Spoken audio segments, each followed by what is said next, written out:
I got it, let's try it, and rate it 1 through 10. So I finally got the chance to get my hands with the new Canon 24-105 2.8, and I've been shooting with it for the last week. If you want to see some of the images that I took with it, then head over to my Instagram page and give me a follow. Now, if you've been following me for any amount of time, then you know that I've always raved about how versatile the 24-105 f4 is. And now having it in 2.8, it truly seems like the only lens that you'll ever need to get any job done. But I definitely wanted to test it against my current setup to see how I like it. Now, for the past couple of years, my workhorse lens has been the Canon 28-70 2.0. I use it for weddings, boudoir, and even some portraits. And although I think that's the best lens in the game right now, it definitely has its limitations. First, you have 4 less millimeters on the wider end of the range, which can sometimes be problematic for shooting weddings because sometimes the prep spaces are pretty tight. Not to mention it can be an issue if you need to shoot a large group and you need the extra focal length. Second, it's probably the heaviest lens that I've ever held. Now, since the release of the new 24-105 2.8, I've had colleagues who ditched their 28-70s and switched over to the 24-105. So I decided to test it out to see if I like it and see if it was worth going out and grabbing it right away. My first thoughts, it's bigger than I expected, especially when compared to its F4 predecessor.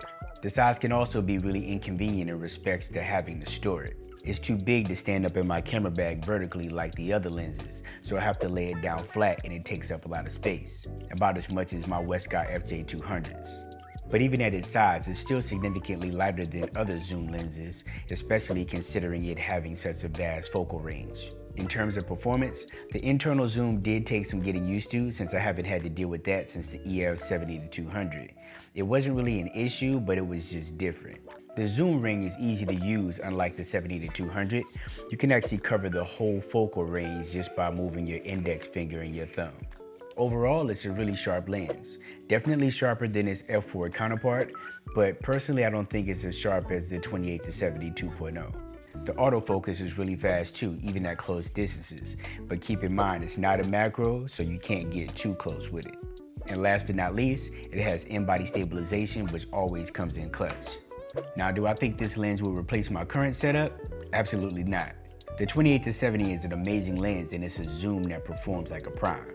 And the ability to be able to stop down to 2.0 when you need a little extra light, or if you want to add a little bit of extra bokeh, is just unmatched in the zoom.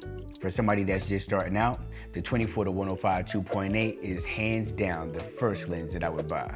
It's perfect for any run and gun situations like weddings, and is great for portraits whether you're in studio or on location. I don't anticipate making a purchase anytime soon, but I do think I'll find a place for it in my bag by the end of the year. But comment below and let me know your thoughts. Are you planning to get the 24-105 2.8? And what's your current go-to lens? And again, if you want to see more of the shots that I took with the 24-105, head on over to my Instagram account.